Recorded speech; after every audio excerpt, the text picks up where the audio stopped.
Actually, first, let me welcome everybody. My name is Tina Greenbaum, and I am the CEO and the founder of Mastery Under Pressure. And we work with leaders, leaders that have things to teach other people, to share. We're growing and really looking to impact people's ability to withstand pressure in high pressured situations, and also really to be able to manage conflict. And we're going to kind of go into that a little bit more, because not only because of your background, but your background is perfect for this. So my guest is Joe Polanin, and he is let me make sure I get this right. Alaka'i, is that the way you pronounce it? Alaka'i. Alaka'i Leadership Group, and I'm going to let you tell us about that, where that name comes from. Sure. And he's an award-winning CEO, a combat veteran, #1 bestselling author, leading elite global enterprises to succeed on complex missions in high-risk environments, despite every obstacle. So welcome, Joe. I'm absolutely delighted to meet you and have you here. Well, actually, we met and kind of hit it off. We have a lot of the same interests, a lot of the same values, and a lot of the same goals. So Under the Hood is about patterns that are created in childhood impact us as grown-ups. And many times we don't like to talk about it. We say, oh, well, that happened. I can't do anything about it, which you can't go back in the past, but you certainly can use the lessons from the past in the present. So tell us a little bit about you, Joe, just your background, your family of origin, and some of the things that have impacted you to actually be where you are today. Tina, thanks so much. Thanks for having me. And as you mentioned, just an absolute pleasure to be here today, and certainly to have the opportunity to learn from you and those who are joining us today. So as you mentioned, I served 30 years in the Navy from 1990 to 2020. It never felt like a job to me. It always felt like where I was meant to be, what I was supposed to be doing, what I was called to do. And I really always enjoyed working with a team of people in pursuit of a bold goal. And how does one work together with the team to find a way or make one to solve whatever the challenges are or the obstacles that are presented. So probably 20 of the 30 years that I served were in positions of command or command responsibility. Outside the military, this is analogous to being the CEO or COO. Very often, these were globally integrated or global enterprises. And from those experiences, I derived two fundamental truths. As I mentioned earlier, the value of a team. #1, that a team will always accomplish more together than any single individual can alone. And #2, when you have a high performance team and you bring together people who are highly successful across a range of disciplines, and you've brought them together for something special, a movement, a transformation. Maybe you're starting a new company. Maybe you're getting ready to go through an exit or a merger, some other type of massive change. How do you and how do we as a team elevate and inspire ourselves to exceed our own perceived potential, which is probably already pretty high since everybody on the team has a lot of those individual successes. When I got out of the military, I always knew that I wanted to. I'm going to have you go back. Okay, sure. All right, go back. How did these leadership skills develop? What was your background such that you really kind of not only aspired, but really achieved great success? So what were some of the building blocks? Well, I think that in my life growing up and in my pursuits in the military and out, that some of the building blocks were the same core values that I hold dear today. And I refer to them as people, grit, and honor. People, ourselves, and the people that we work with, we care for them deeply, and we have a need and a desire to serve others and to serve with others. I'm a big fan of saying, and I believe that great leaders have to be great followers first, that we have to learn how to be great teammates. We then have to learn how to lead ourselves and understand the discipline that's necessary to do what we're supposed to do and follow our moral code and our code of ethics. And then earning the privilege to lead others. So that's, to me, what people is all about. Grit, when you are working hard on something that is meaningful, that you have committed to, you don't quit. It's okay to fail. It is not okay to quit. And when we don't quit and we resolve never to give up, we reach out and we grab our teammate and we make sure our teammates are there with us. And then honor. We uphold integrity in all we do. We do what's right because it's right. We hold that of ourselves, and we make sure that we interact with those who also uphold integrity. So for me, it personally and professionally, it's always been about people, grit, and honor. Okay. So who of your parents, or both of them, tell us again a little bit about how these values got instilled within you? Well, sure. I was number 5 of 6 children. I grew up in a very wonderful, very loving family, and my father always used to say to me that anything worth doing is worth doing well. And my mother always used to say to me that you can do anything you want if you put your mind to it. And those 2 things, I think, stuck with me to what I pass on to our children today, and to people that I serve with. There are only 2 things that we can control. Others may debate this. I firmly believe that there are 2 things we can control. Number 1, that we are confident in what we do, never arrogant, but confident in what we do. And number 2, that we do our best. Sometimes we'll hear people say, try your best. I don't get into try. I get into do. So we do our best, we give our best effort, and we remain confident in what we do. Other variables, other conditions, we can't control. As the saying goes, you can't control the wind, you can't control the weather, but you can control the course that your ship steers. Okay, so let me ask you another question. As we bring in behaviors and actions and things Sure. that you learned, because I want people to really understand that when we're successful at a certain age, it didn't come from the trees. We're all born with tremendous capabilities. Sure. Some people go one way, some people go another way. But the lessons, again, that we learn and that we are instilled within us, even if they haven't been instilled in that family, that we have that value that we can change the next generation. So absolutely. My family, I was one of 3. My mother was a peacemaker, and we were not permitted for long periods of time to go without talking to one another, or to keep the family, a lot of the tension going, even though my father was extremely difficult and could go silent for days. So what was it like in your family with 6 kids? How did your parents manage this group? Quite well, I think. There was never really a moment in our home that we ever had an opportunity for silence. There was always something going on. There were a number of years between my older brothers and sisters and my younger sister and I. So we had those 2 experiences. I think it was a combination of consistency, but also expectations. And what I mean by that is it didn't have to be spoken by either of our parents or of my brothers and sisters and I, that there were high expectations for us. We knew that in doing our best, the expectations were there for us to reach. We always used to say you could raise the bar, but you couldn't lower it. And then there was a consistency that we always knew what the standards were.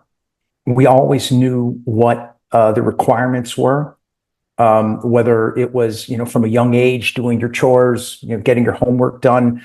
My mom used to say, when you do your best in school, in sports, in life, whatever it is, when you do your best, That's what we're asking. If you don't do your best, then we're going to have a conversation with you about why you didn't do your best. So again, I go back to what I said earlier. We learned early on that it was okay to fail in the pursuit of excellence. It was never okay to either allow fear to prevent you from doing what you knew was right or what you were supposed to do, or to prevent you from doing your best. So a combination of expectations and consistency. Okay. So again, the building blocks were there. All right. Now, the other question I have is, since none of us are perfect, and we end up with patterns sometimes that we're not really happy with, what were some of the patterns that you had to pay attention to and shift and change that helped you honestly to grow? Well, I know we don't have that long of a period of time today, but I would tell you that there's a focus that I always had that I learned, I think, in sports, but I found that it applied in life, and it had to do with sets and repetitions. In that, the things that worked well, the things that were right and were true and were good, not only did you do them again and again, you did them repeatedly in order to become more proficient at them, but you also were recognized that, hey, this is the right way to do things. Mm-hmm. Likewise, the errors that were made and the mistakes that were made, I certainly believe that I learned a lot more from that, but it helped me to apply those learnings. I'm a big fan of lessons learned are never truly learned until they translate into behavior that is changed. So you make a mistake, you're working with a team, you're working in your company, whatever the situation is, and there's a mistake that's made. Once you understand why the mistake was made and you can go back and change that behavior, that's truly a lesson learned. If things continue to go well and you get those repetitions in and you're building confidence through sustained action, you're gonna want to keep doing that. That's human nature. So for me, it was a pattern of being aware and understanding that I never really learned something unless I changed the way I was thinking and I changed the way I was acting. And at the same time, the things that were working well, to do them with more consistency and more rigor. That's what worked for me. Okay. So one of the things, again, that I want to point out is, and I've been doing this now for over 2 years, and every single person, including Adriana, who was one of my guests, understands this at some level. Mm-hmm. That the level of work that needs to go in to excellence is work. People ask me all the time, what do you mean when you say work? You got to do the work. You got to do the work. And you're describing in a really beautiful way, Joe. The work is number one, again, the way I see it, and you can kind of put in your own 2 cents about it, but we got to know ourselves first. Right. The reason that I ask these questions is not necessarily to just go back to just have a conversation, but it's to really kind of look at how these, again, I'm going to use the word building blocks and ideas and values and morals and the level to which we hold ourselves. Those expectations. I remember my son went to a local high school, and there were kids that he played soccer with that went to the Catholic high school. And he said at the Catholic high school, they just expected more of the students than they did in the public school. And it was just an interesting observation that he made, that he could slough by if he chose to. Then he ended up going to a very elite private school because he was a great soccer player. And he became that student. He became that student of excellence because it was absolutely required of him. Yeah. So I want to take you to, I know you have a vast military experience, and I think people would be really interested in hearing in terms of dealing with conflict and people that you had to lead, what were some of the skills that you needed to have as the leader and that you needed to kind of elevate your team to be able to pull off probably some very hairy, very scary situations? Yeah, thank you, Tina. I would point to two things that I observed and that our really, really strong, really dynamic, really resilient teams relied upon. Number one is that we valued conflict. This might seem a little counterintuitive, but disagreement's okay. Differences of opinion are welcome and encouraged. And sometimes even an argument of a high emotional level, it is something that you need. Because without that, you may not find the best possible solution to the situation that you are in. In my profession, in explosive ordnance disposal, very arduous and demanding training pipeline just to get through, just to make it. Once you're in the program, very difficult to increase and promote in rank and grade and in capability and proficiency. And the best teams that I was on, everyone valued that ability to argue candidly.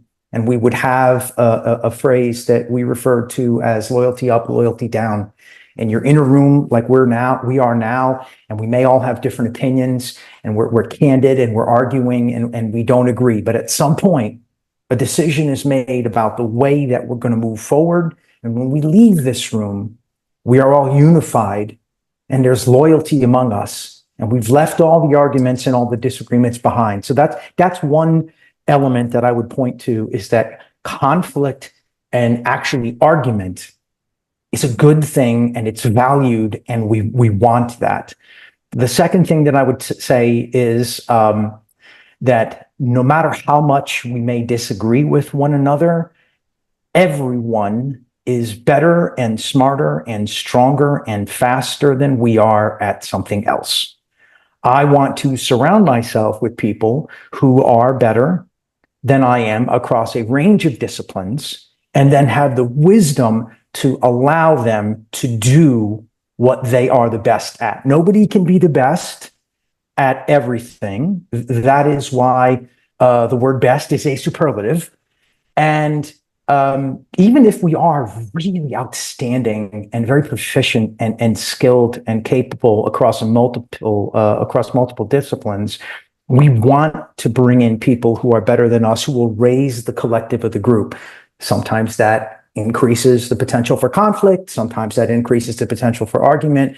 But what I have found over time is that by channeling that into those areas where each of the various individuals that we brought in are the best, we're going to arrive at a better solution. And even in the toughest circumstances, under pressure, as you noted, we're going to have the opportunity to really harness everyone's individual and collective proficiency. So those are the two things I point to. And I want to point out, for those who are listening, Adriana is here with us live, and there's many people that are going to be listening to this afterwards. There is a method to greatness. It is really kind of the things that you're saying. Yes, the military. I always actually love talking to people who have been in the military, because the skills that you learn are amazing life skills and leadership skills and all the other things. But you can see how beautifully you have transferred this military experience into working with companies. What else do they need to know from the top? Everything filters down from the top, right? So creating a safe space, because that's what you're describing. We can argue, we can have conversation, we can talk, and we can do it freely without retribution. Absolutely. Yeah. Absolutely. such a key factor in what's going on in companies today, and people are just afraid to open up their mouths. They're afraid of losing their jobs. They're afraid. And so the environment that we have to be able to create is one of safety. And because with safety comes trust. And trust, in my experience, is the number one basic element that we need as human beings to be able to trust our environment, trust our leaders, trust ourselves, right? And that second point that you brought out, that we are a combination of skills and people and ideas, and respecting that. Number one, respecting it in yourselves. Don't ask me to do your geometry. Don't ask me to be your physics major. I'm not the one. That's right. Bring me in around people. I'm good at that. Okay. So we all need to know those points and be able to defer to other people. So again, you're just bringing out so many beautiful elements, and that's why I'm kind of pulling them out and wanting to pinpoint them, to have people actually listen, and not only listen, but to do some self-reflection. Where are you, on these elements? Where are you in self-discovery and the idea of, I can hear it, but until I actually do it and perform it and bring it into action, it's not really mine. It's, it's just a concept. It's just a thought.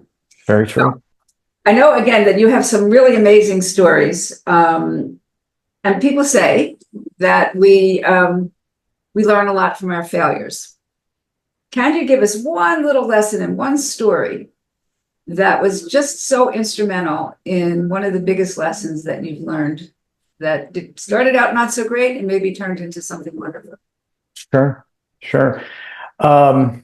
So this is more of an individual lesson than it is a team lesson, but this can be extrapolated to the team level. I think that the team lessons, when you're working with a team of 20 or a team of 200 or a team of 20,000, it doesn't matter.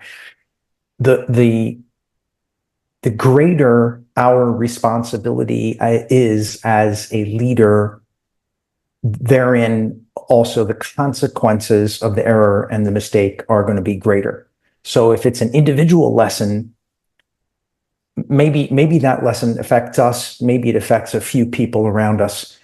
If it's a team lesson, we could probably have a whole nother session that's just devoted to lessons learned, behavior changed from a failure or a mistake that contributed to either not achieving a goal or having a problem with a team or an organization.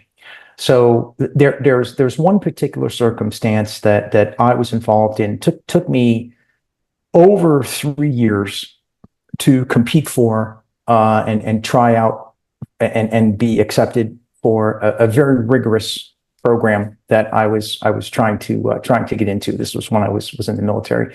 The first year, about 120 tried out, 5 were selected, and I finished 6th. And I was just totally exhausted and disappointed. And I thought, this is it. The next year, tried again under similar circumstances. Same kind of thing happened. And I had a colleague who was a lot more experienced than me and a lot wiser than me. And he said, look, if this is what you want to do, and if this is what you're meant to do, it will work out. There are many paths, and just because this happens to be the path that you're on right now doesn't mean that there isn't another one somewhere else. So keep your head down, do a good job, fulfill the standards and the expectations and the consistency that you're supposed to fulfill, and don't be thinking about what didn't happen. Think about what did happen, and if it's meant to be, it'll happen. And sure enough, next year, similar circumstances, and it happened, and I made it. And then I went on through my training pipeline, and the rest of, of the experiences that we talked about before is what happened. I had the privilege of serving and going on and just working with some absolutely phenomenal people. But I often think back and I think, what if I didn't have that conversation? What if that individual didn't pull me aside and give me a little mentorship and a little advice? And what if he did all that and I didn't listen to what he had to say? I believe everything happens for a reason. We may not know why now. We may not know why 10 years from now. We may not ever know why. But my advice would be, as you heard me mention earlier, when you are in the pursuit of something excellent, of excellence with your team, when you have made a decision and you have made a commitment to something, don't quit. It is okay to fail. It is not okay to give up just to say, I'm throwing my hands up. Not a problem to fail. We get up, Yep. we move forward, and we continue on. And maybe it's the same path, and maybe it's a different path. So that's what worked for me. That's beautiful. I like to say that the only failure is not learning from it, from the experience. That's right. That's right. Otherwise. So, Joe, this has been phenomenal. We could go on and on and on. I know you have lots and lots of stories and lots of other wisdom to share, but I just continue to want to point out the things that you follow, that you learn, that are consistent, that are replicable. Learning and practice and repetition and practice and repetition creates new brain waves and new pathways in the brain so that we can continue to grow. And personally, professionally, I thank you for your service, and I thank you really for being here and sharing your wisdom with us.